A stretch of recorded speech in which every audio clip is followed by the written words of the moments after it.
everyone, and welcome to SLJ's first ever live broadcast of the Best Books Reveal. So excited that you're here joining us. My name is new editor for School Library Journal, and joining with me tonight is Luann Toth. Hi, everyone. Shelly Diaz. Hi.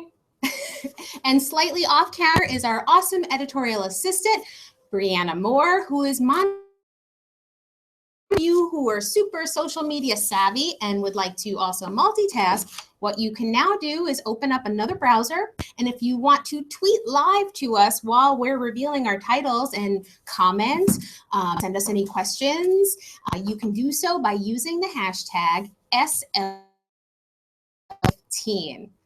And before we get started, welcome and a very special thank you to any of the SLJ reviewers currently watching. Cheers to our amazing SLJ reviewers. We literally couldn't do what we do without you and your hard work and amazing evaluations. The road to best books begins in early fall. This team, we look through all of the books that we've reviewed over the last year that we've starred, that we've given excellent reviews to, and then we start the nomination process, the discussions, and sometimes the debates. We do some voting, and this year we selected 63 titles on our best books list. We won't be able to talk about all of them with you tonight, but at the very end of the broadcast, if you go to slj.com, the entire list will be available. The cool cover slideshow thing that we have this year, and you can see all of our top 10 titles that are contributed by our. So to start us off evening, I'll turn it to Luann. Well, I thought I'd start. Seems perfectly appropriate to kick off our much anticipated reveal with the universally applauded meditation on waiting called Waiting by the wonderful. Reading about gazing out the window throughout the year might seem like the literary equivalent to watching paint dry, but anything could be. Evan Hankey's that master of childhood sensibilities knows that waiting is hard, and he imbues his tiny characters with so much personality and such expression that toddlers and preschoolers will be awaiting each and every page turn. That is an excellent segue into my next book. Perfect, which is another very quiet, like Waiting, sort of a story about quiet and observation and patience. This is, I don't know if you can see, this is Sidewalk Flowers by John Arno Lawson with illustrations by Sydney Smith. This is a Canadian import from Groundwood Books, and it's a wordless story told through these sort of graphic, I don't know if you guys can see that, told through these girl with her dad walking through the city one afternoon, and while her dad is on his cell phone a little bit preoccupied, observing all of these little moments around her, she finds flowers and weeds in the cracks of the sidewalk, and she starts gathering them into a little bouquet. And in the second half of the book, she gives away pieces of her bouquet to those in need, such as a dead bird on the sidewalk and to a man sleeping on a park bench. It's this very quiet, touching book that's all about these small moments and the power of empathy and caring, and just watching the world around you, especially in these times when the world is quiet meditations. When I first read this book, I cried, and every single time that I read this book, I cry again. The year, and it is called Rollergirl, middle grade graphic novel by Victoria Jameson. And when her mom introduces 12-year-old Astrid and her best friend Nicole to roller derby. She has no idea what she has unleashed on the world. She has no idea that life as these two friends have known it is going to change forever. Because once Astrid embraces her inner roller girl, she has to make some very tough choices, and she has to learn how to skate. She has to learn how to become fearless, and she has to learn what it really means to be a good friend. This book is just this dynamic art, just crackling dialogue, and it is a stellar example of girl power in a graphic novel. Well, awesome, Luann. I mean, speaking of girl power in a graphic novel, this is a YA graphic novel with a title character, Nimona, who, this is written by Noelle Stevenson, who was a finalist for the National Book Award. And there's no wonder why. The witty dialogue, rambunctious, shape-shifting monster girl in search of a dastardly villain whom to assist.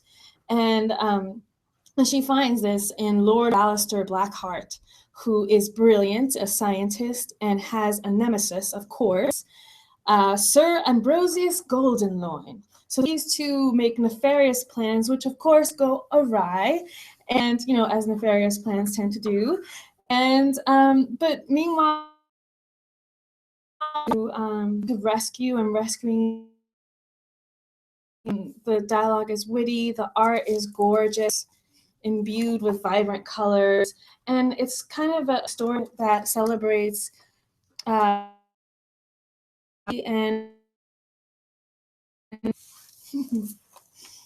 Hi everyone, I'm going to be talking about one of my favorite picture books this year, which is Lenny and Lucy. This is the story of a boy who was with his dog Harold and his father. In the family, they moved to the really big and scary woods, and as anyone who's ever moved knows, that can be a really scary thing. But then Peter gets an idea. He decides that he's going to create this man to guard him. This is going to be Lenny. He makes Lenny out of pillows and string and blankets against the dark woods. But then they have a huge problem because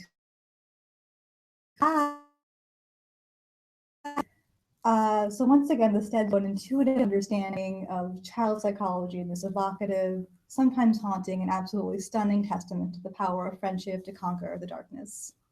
it's gorgeous book. Yeah. And a similar palette is used in Daniel Miyatis's Float, which, as you can see from that awesome cover, is kind of an homage to Ezra Jack Keats.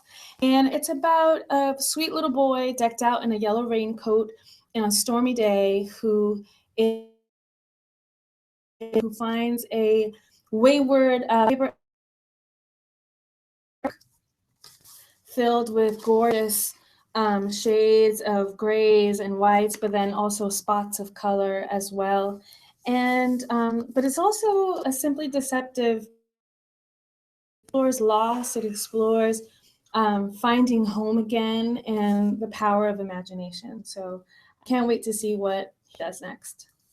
You too, Sally.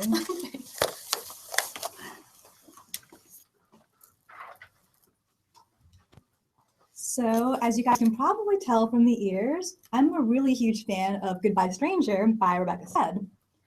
And Rebecca Stead, she's always shown this really intuitive understanding of childhood and adolescence, and here she does it once again. So,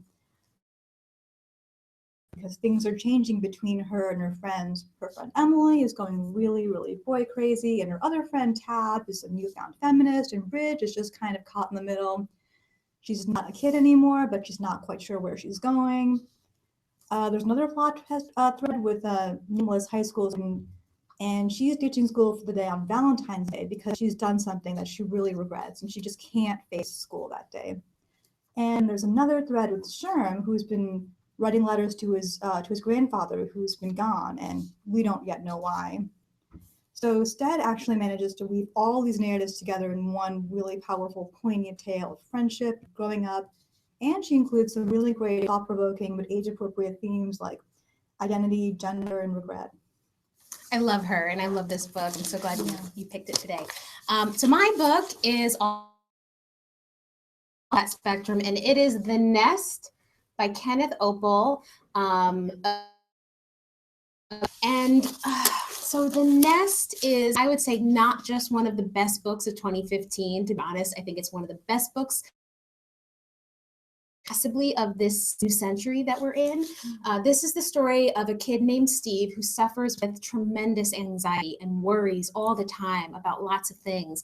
And his anxiety gets worse when his new baby brother is born with some sort of congenital disorder. It's not named in the story, but there's something really wrong with his baby brother, and his mom and dad with this infant caring for him, and they're not going to have with this child. Meanwhile, Steve is at home and he starts having these really bizarre dreams. There's a nest, a wasp nest that's attached itself to his house.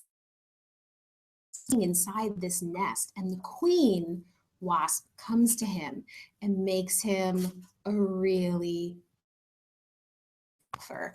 And the story is about him struggling with this offer that she makes him. And it's creepy, it's spine tingling, it's definitely a read with the lights on kind of book, but it's also beautiful and powerful, and there's some really complex themes happening in this book. It's in the last couple of years. I hope you'll check it out. My next pick is The Boys Who Challenged Hitler, Newt Peterson and the Churchill Club. And this is dream. It has in a lot of things that are going for it that are going to appeal to a broad YA audience. It's action-packed. It's as exciting as it has a appealing cast of teenage characters. It's also impeccably researched, brilliantly written, and absolutely true. These boys did, but it is the story of the Churchill Club, and it was a group of teenage boys who their acts of vandalism, petty theft, and acts of sabotage were acknowledged as kickstarting the resistance movement in Denmark in the early years of World War II. Philip Post profiles one of the ringleaders, who was Newt Peterson, and he got to extensively, and his life story is as compelling and remarkable as this narrative itself. A winner. Yeah, talk about amazing narrative nonfiction. So my next pick is a work of fiction. It's a work of historical fiction. It's called by Joseph Marshall III. This book is an intergenerational tale. There's actually two stories going on in this novel. First story is a contemporary one about a young boy and his grandfather going on a road trip across the American West, and they're visiting different monuments and locations that were key and instrumental in the life of the Lakota leader, Crazy Horse. Interspersed with their road trip narrative are first-person accounts through the life of Crazy Horse, from when he's a child, a teenager, growing up, becoming the famous warrior and brilliant leader of the people. For those of you who don't know, Crazy Horse was the last of the Lakota leaders to surrender to the United States Army. And the scene in this book where that happens, I mean, I had to put the book down and just sort of compose myself. It's so powerful and it is so heartbreaking. And you really, you get a piece of American history that so few people are exposed to and really know anything about, especially from the perspective of a Native character. And the contemporary story, the young, half Lakota and half Scottish American, and so he's bullied because he's blue eyes and kind of light hair, and so it's part of his journey, and the grandfather really helping him feel proud of his heritage. Some similarities between me and the famous leader, Crazy Horse. It's wonderful. It's a little bit of tearjerker, and there's excellent research, excellent back matter, glossary, wonderful. Well, as it turns out, novel. This is a YA novel by the wonderful WynneJones, and it's called The Emperor of Any Place. And this is also a book within a book, and maybe another book thrown in there. I mean, there's a lot going on, but at its heart, it is the story of a young boy who has just lost his father quite suddenly. And it turns out that the Evan's father was reading a diary. The diary was left on his desk at the time of his death, and it is the diary of a Japanese man, a soldier who was stranded on a small island in the Pacific during World War II. And there is a connection between this Japanese soldier and his grandfather, who was a lifelong Marine who he has never met because of a falling out between his father and the generations, the father's father. So it is quite a compelling read, and it is, of course, beautifully done and quite rich, and I highly recommend it. So it is a gorgeous book, just beautiful. And my next pick is one that's very close to my heart, and it's called Becoming Maria, Love and Chaos in the South Bronx, and it's by Sonia Monsanto. And for those of you who don't know who Sonia Monsanto is, she is the iconic Maria from Sesame Street. So this memoir, chronicles her life from her childhood, young childhood in the South Bronx to the moment where she auditions for Sesame Street. And it's pretty much her path, how Maria got to Sesame Street. And it's just told with such honesty and such lyrical writing, and it's pitch perfect for the age. And a child sounds just like a child, and it doesn't bring the nostalgia that usually comes in, with adults thinking about the past. And it's a heartbreaking story because it wasn't an easy childhood. There was a lot of violence. But there was also a lot of love and music and humor and family, and it really comes across in this text. And it made me cry. It's very, as I said, very close to my heart. And I think. Thanks, Shelly. Staying aboard the nonfiction train, I have this absolutely stunning Mezmur Eyes by Mara Rockcliffe and Jacopo Bruno. Now, just when we think we've seen Ben the Founding Father, Ben the Kite Flyer, Ben the author of Poor Richard's Almanac, we have yet another side of Ben Franklin, Ben the Skeptic. When Benjamin Franklin visited Paris, Dr. Mezmur was taking the city of Paris by storm. He claimed that he could cure all ills with his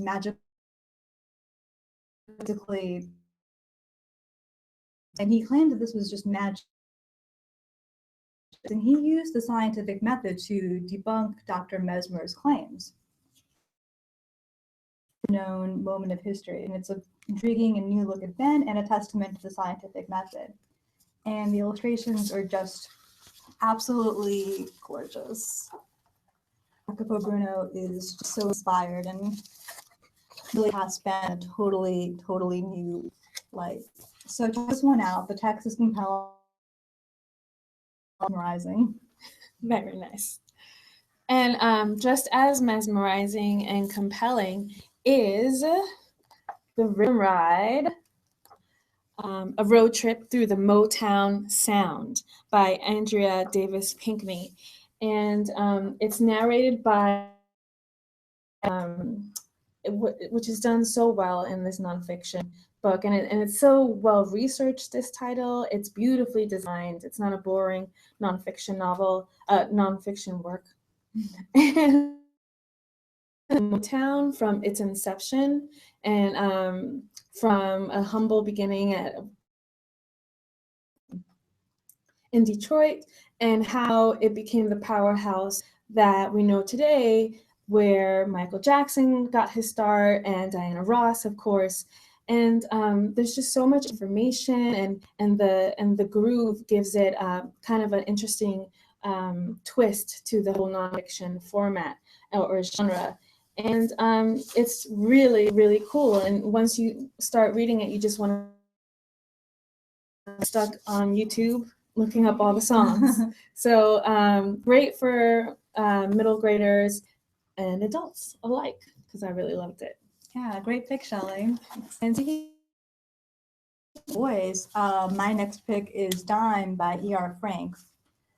This is the story of a young teenage girl who becomes the victim of sex trafficking. Dime is plucked out of a bleak and difficult foster home life by a pimp named Daddy, who tells her that he loves her and he's the first person in her life to make her feel really special and beautiful and cared about, which is just really heartbreaking. And throughout the book, Dime is trying really hard to write a note, and we don't know why, we the reader don't know why she's writing this note. She writes it in many different voices.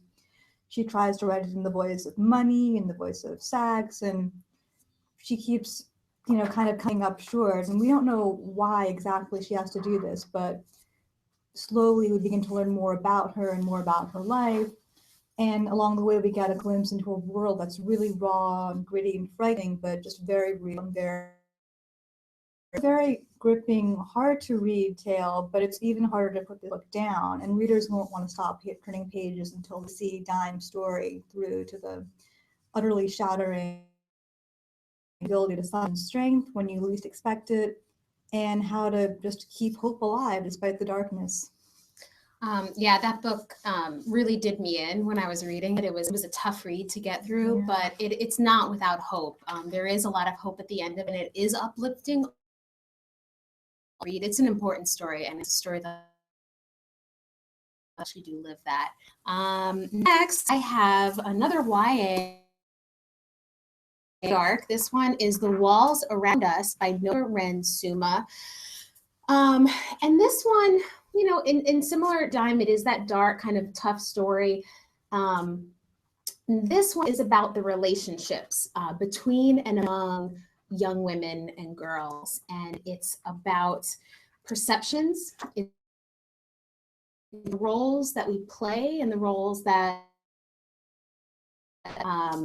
but all of these complex themes are sort of woven into this really interesting ghost story in a way. There's two narratives, there's two main narrators, I should say, in this novel. The first one is a convicted murderer, and a young teen girl who's behind bars and serving her stepfather.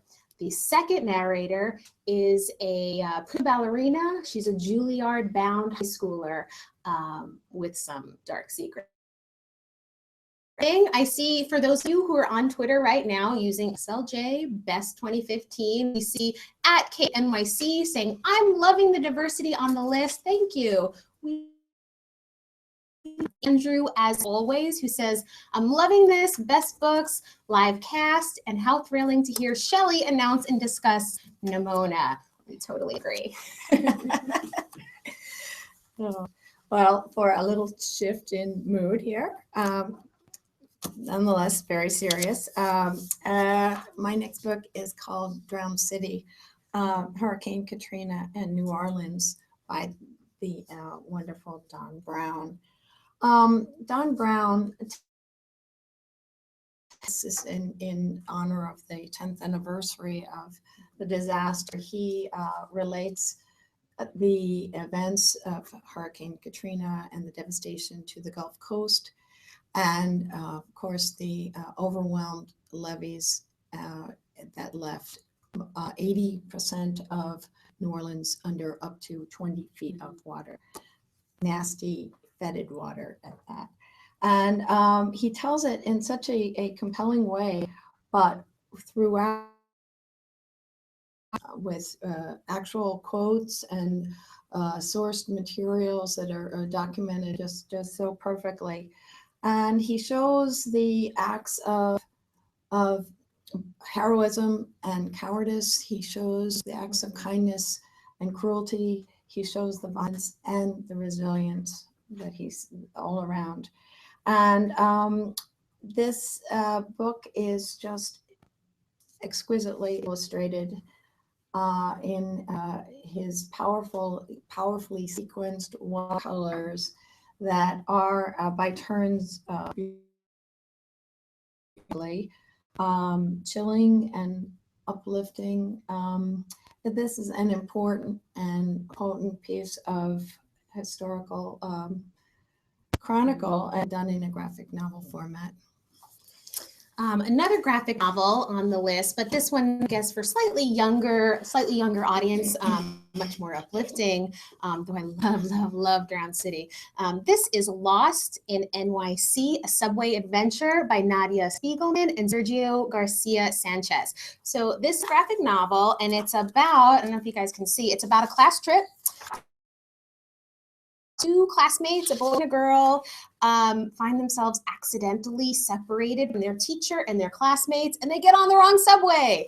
And what could be sort of a terrifying tale of being lost in New York City is actually an empowering one because it's an adventure. And these are two upper elementary age kids who have a problem, and they find a solution.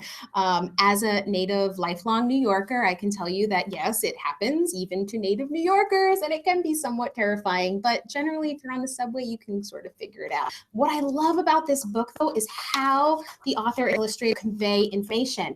There's these really sweet cartoon style illustrations of the kids and some of the people, but it's integrated with maps and period photographs, historical photos of the New York subway system, and landmarks in New York City, and there's some really clever use of the graphic novel format. I don't know if you'll be able to see this. I'll try to hold it up. So here's a sequence where there's a bunch of vertical graphic novel panels, and as you can see, they're separated by these white lines that separate the panels, and you can see that they actually use that as the subway pole. So it's just one little detail, but it's so telling about the thoughtfulness and the humor and the playfulness in this work. I absolutely love it. And it's also available in... Next, I'm going to talk about Gone Crazy in Alabama by Rita Williams Garcia. And my apologies that I don't have a copy of the bound book. This is a very well-loved and handled ARC. To me, that worked perfectly well as a standalone novel, even though it is the third book in the sequence about the Gaither sisters. And I did stop and think about that, and I think they're probably absolutely right. But I entered this book already knowing and loving these girls, and I can't imagine not reading the books in the order in which they were written. This is the third book, as I said. The first book, of course, was One Crazy Summer, followed by This is the summer of 1969, and Delphine and Juanetta Fern are getting on the Greyhound and heading from Brooklyn down to see their relatives in Alabama. And quite these relatives, including their great-grandmother and her sister, who haven't spoken in years. So her half-sister, I should clarify. But the girls get involved in all this family drama, but through some growing pains and some changes in dynamics, and ultimately they come to realize how much they mean to one another and those enduring bonds of sisterhood. We love these books, and this is as good as all the others. And it's a part of an incredible package. So Nice. I love sisters. I love those girls. And here's an exciting title for... Really excited to see what she keeps writing, and it's called Blackbird Fly by Erin Entrada Kelly. And it's kind of like a pitch perfect tween book because it has all the usual tween angst issues. You know, Apple is trying to fit in with the cool kids.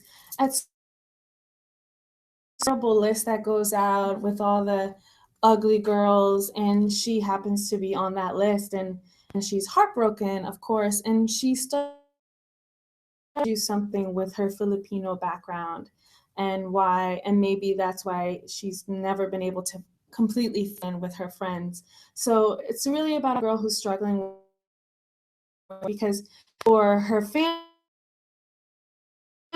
and for her American friends, she's too Filipino. So she's kind of stuck in the middle, and it's her trying to figure out where she fits. And one of the things she tries to do is learn how to play guitar to try to kind of create a bond with her dad, who is deceased, and he loves.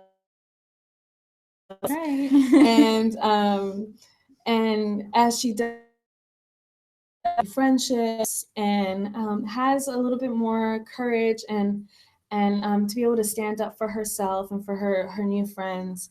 And there's also a wonderful, I think, true to life relationship that she has with her mom, especially with girls at this age, or kids in general at this age. And I think Erin does such a wonderful presenting that in a very honest way.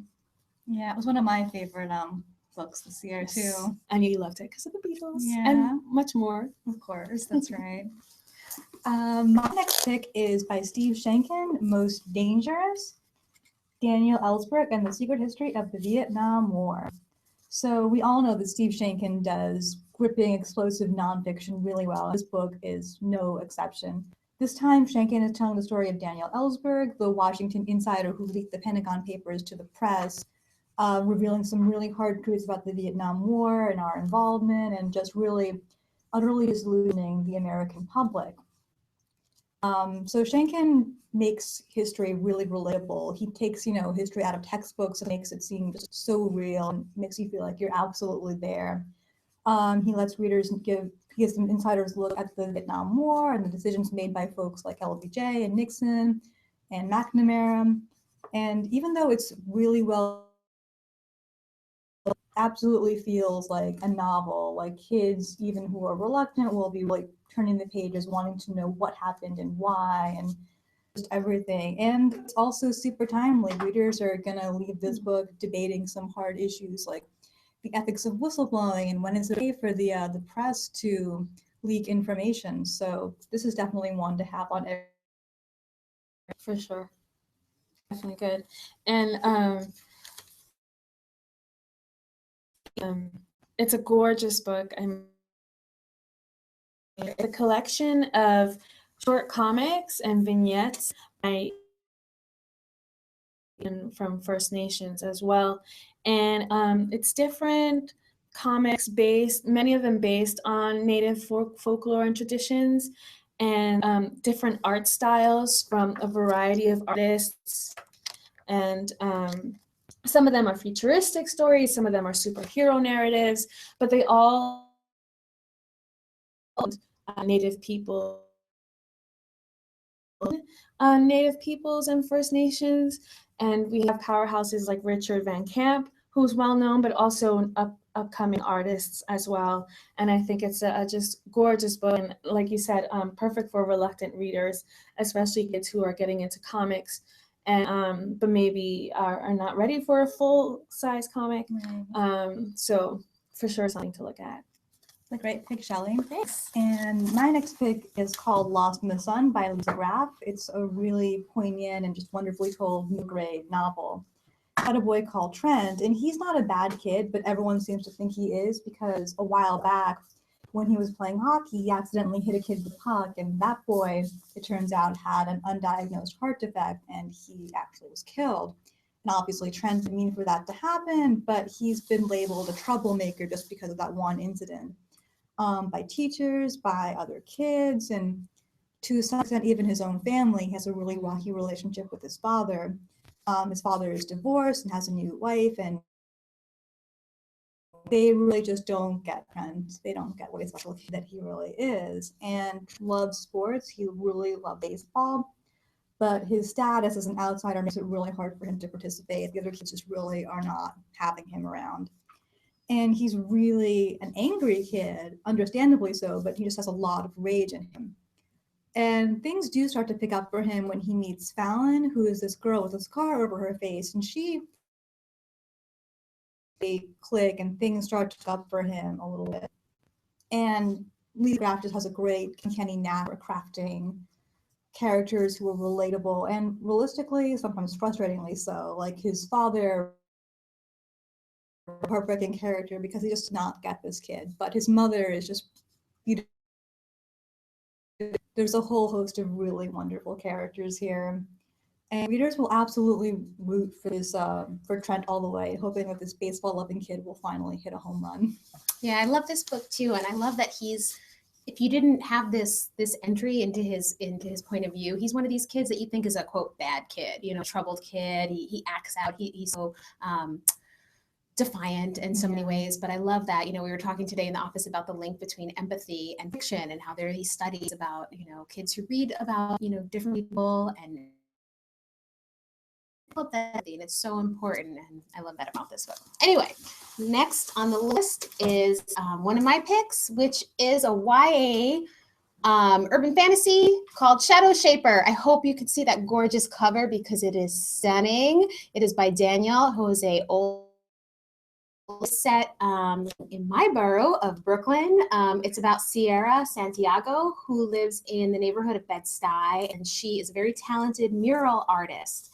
And when it starts, really strange things are beginning to happening in her neighborhood. For one, the mural seems to sort of be coming to life, kind of. One of them appears to be weeping, and then things just get weirder. Street. So it turns out something is going on and she's at the center of it. And so part of the story is about her discovering her own heritage and her own history. Old writing is just so beautiful and so authentic. I mean, if you are from Brooklyn, this is Brooklyn. You're gonna get the taste and the flavor and the sounds of this place, and this characters that populate her world. And it's also thrilling and scary and sort of edge of your seat, and you have to read to the very last page. Oh, and I'm up next, the last book. Oh gosh, that's me. So for those of you who know me, you'll know that I have sort of a thing with chickens. So there probably will never be a best books list of SLJ while I'm in charge. It doesn't have a chicken book on it somewhere. But that's not the reason actually that I love Sonia's Chickens by Phoebe Wall. More than a chicken book, this is really a book about life and about the cycle of life. It's about a young girl, chickens, and one night a fox takes one of the chickens and kills it. And when Sonia discovers this, she is of course heartbroken and she's so sad. And what I love about it is that Sonia's father talks to her very realistic language about the fact that, well, you have to think about that fox and the fact that that fox probably had kits that needed to be fed, and that this is all part of the cycle of life, and it's okay to feel sad, it's okay to be angry, and there are ways that we can process those emotions, and they do. What I love about it is that her emotions are not set aside, they're not condescended to or diminished. The family has a ceremony in the backyard, and so they acknowledge the passing, and they acknowledge the pain that she feels, but they are also able to move on. So it's a great, gentle exploration of grief and pain and loss, but also of family and love and togetherness and how strength comes through those bonds. So, I got a little tweet. Let's see. @A_Sailor says, so excited to be watching! Exclamation point. I am adding to my list of books to read and recommend to my students. Oh, thank you. We hope that so many of you will use these books in your classrooms, in your libraries to book talk. And we have podcast tonight, but I believe, is it live right now? Okay, so if you go right now to SLJ SLJ.com. You'll see on the main page a link to the best books of the year. You'll see all of our books that we selected this year. You'll see all of the top 10s, and the top 10 Latino books, the top 10 DVDs and audiobooks and apps and graphic novels and all sorts of fun stuff. But before we go, we have one more big reveal, and Luann's going to tell you about that. Well, every year we try to look at our whole list and think about inviting our favorite illustrators to take a shot at doing our best books cover. And the only direction they're ever given is that we are very fond of stars. And so this year we had we thought about it long and hard, and he was very, very gracious. And this is going to be our cover reveal, the wonderful Rick McDonald. This is from the book. And we thought it was a perfect way for us all to say thank you and good night.